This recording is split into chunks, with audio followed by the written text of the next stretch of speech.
नमस्कार दोस्तों।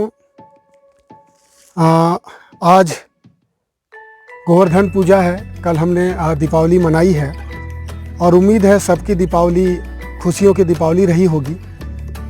गोवर्धन पूजा की कुछ कहानियां हैं, हम मनाते हैं। युवा वर्ग थोड़ा संशय में रहता है कि आखिर गोवर्धन पूजा क्यों किया जाता है, क्यों मनाया जाता है। जनरली सब लोग जो जानते हैं वो भी मैं बात करूंगा, थोड़ा सा बात करूंगा कि आखिर लोक कथा क्या है जिस पर ये गोवर्धन पूजा आधारित है। उससे पहले मैं दो पंक्तियां बचपन में पढ़ा था, याद आ गया तो मुझे लगा कह देना चाहिए कि नमन्ति फलिनो वृक्षाः नमन्ति गुणिनो जनाः शुष्क वृक्षाश्च मूर्खाश्च न नमन्ति कदाचन। ये संस्कृत में मैंने पढ़ा था, याद आ गया अचानक तो मैंने कह दिया। अब बात करते हैं कि हम सब जानते हैं कि भगवान श्री कृष्ण जो गोवर्धन विशाल गोवर्धन पर्वत था उसको भगवान श्री कृष्ण अपनी सबसे छोटी उंगली में उठाए थे और जो ब्रजवासी थे उनकी रक्षा किए थे बारिश से। इस एवज में हम गोवर्धन पूजा मनाते हैं। जनरली ये मान्यता है, एक और मान्यता छोटी सी ये है कि ये एक ऐसा त्यौहार है जो कार्तिक मास के शुक्ल पक्ष प्रतिपदा के दिन मनाया जाता है और एक ऐसा त्यौहार है जो प्रकृति और मनुष्य को सीधे जोड़ता है। कहने का तात्पर्य यह है कि हम लोग गाय की पूजा करते हैं। गाय की पूजा इसलिए करते हैं क्योंकि गाय को माता के स्वरूप माना जाता है, इतना पवित्र माना जाता है जितना गंगा नदी को। तो गाय इतना हमारे लिए उपयोगी है कि हम उसका पूजा करते हैं और आज हम पूजा करते हैं। वो इसलिए करते हैं क्योंकि गाय से बछड़ा होती है। बछड़ा कहाँ से अनाज और कहाँ से अपने लिए चारा पाती है, तो वो है खेतों से पाती है, कृषकों द्वारा उपजाए अनाजों से पाती है। तो ये सारी चीज़ हमको प्रत्यक्ष रूप से प्रकृति से जोड़ते हैं। ये तो है ही है जिसके एवज में हम मनाते हैं। भगवान श्री कृष्ण गोवर्धन पर्वत को उठाए थे, ये सब हम जानते हैं। लेकिन एक लोक कथा है, शायद कहीं पर वर्णित मिले कहीं पर वर्णित न मिले। मैं उस लोक कथा के बारे में मुख्य रूप से बात करने आया हूँ। और वो लोक कथा ऐसा है कि एक बार ब्रज में एक त्योहार जैसा माहौल था और सभी के घर में अच्छे अच्छे पकवान बन रहे थे और भगवान श्री कृष्ण के घर में भी अच्छे अच्छे पकवान बन रहे थे। उनसे रहा नहीं गया और उन्होंने अपनी माता यानी कि यशोदा माता के समक्ष ये रखा अपनी बात कि आखिर आज ऐसा क्या है कि पूरे ब्रज में बहुत ही लजीज पकवान बनाए जा रहे हैं।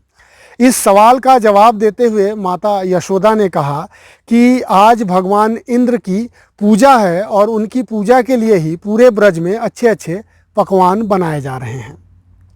लेकिन लीलाधर हमारे भगवान श्री कृष्ण, उन्होंने अपनी लीला को और आगे बढ़ाया और उनसे ये पूछा कि भगवान इंद्र की हम पूजा क्यों करते हैं। आखिर भगवान इंद्र हमें कभी दर्शन नहीं देते, वो अहंकारी भी हैं। माता यशोदा ने जवाब में कहा कि उनके द्वारा, चूँकि वो देवराज हैं और उनके द्वारा बारिश कराई जाती है, उन्हीं के द्वारा बारिश यहाँ हमको प्राप्त होता है और उससे हम अनाज उगाते हैं और उसी से हमारे गाय या फिर जितने भी पशु हैं वो आहार लेते हैं, तो इसलिए हम उनका पूजा करते हैं। भगवान श्री कृष्ण पुनः अपने बातों पर अडिग थे और उन्होंने कहा कि वो, जहाँ तक मैं जानता हूँ, वो कभी हमें दर्शन नहीं देते, वो अहंकारी भी हैं।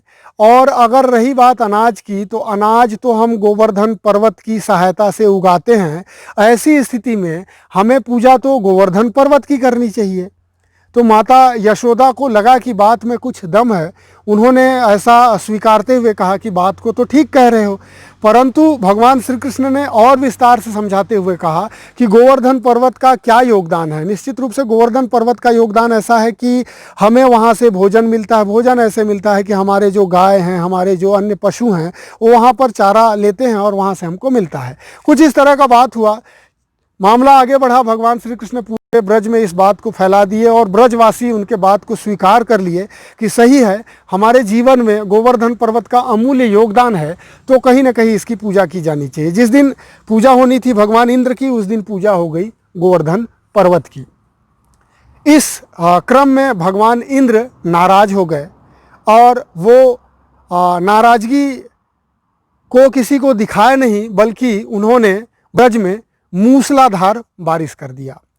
इतना तेज बारिश कि अफरा तफरी सा ब्रज में मच गया। ऐसी स्थिति में भगवान श्री कृष्ण क्या किए, ब्रजवासियों की सुरक्षा के लिए उन्होंने कुछ सोचा। इससे पहले ब्रजवासी हमेशा से जैसा कोसते थे, उन्होंने कोसा कि कहीं ना कहीं ये इसी कन्हैया, इसी छलिया, इसी माखन चोर का हरकत है कि इन्होंने जो है हमें उत्साहित किया कि भगवान इंद्र की पूजा न करो, और वो नाराज़ होकर इतना मूसलाधार बारिश कर रहे हैं। परंतु भगवान श्री कृष्ण की माया तो अपरंपार है। उन्होंने गोवर्धन पर्वत, उस विशाल गोवर्धन पर्वत को अपनी सबसे छोटी उंगली में उठाया और उठाकर सारे ब्रजवासियों को, गोपियों को, गोपिकाओं को, वहाँ के निवासियों को, वहाँ के लोगों को, पशुओं को, सभी को वहाँ पर शरण दिया और उस मूसलाधार बारिश से बचाया। लेकिन भगवान इंद्र फिर भी ये सोचे कि आखिर ऐसा क्यों हो रहा है, तो उन्होंने मूसलाधार बारिश को और तेज कर दिया। तब भगवान श्री कृष्ण समझ गए कि ये बहुत हठी हैं और अपने हठ का प्रतिफल हमें दे रहे हैं। ऐसी स्थिति में उन्होंने जो पर्वत के शिखर में सुदर्शन चक्र को भेजा और बोला कि वहाँ पर आप जो है नियंत्रित करने का प्रयास करिए मूसला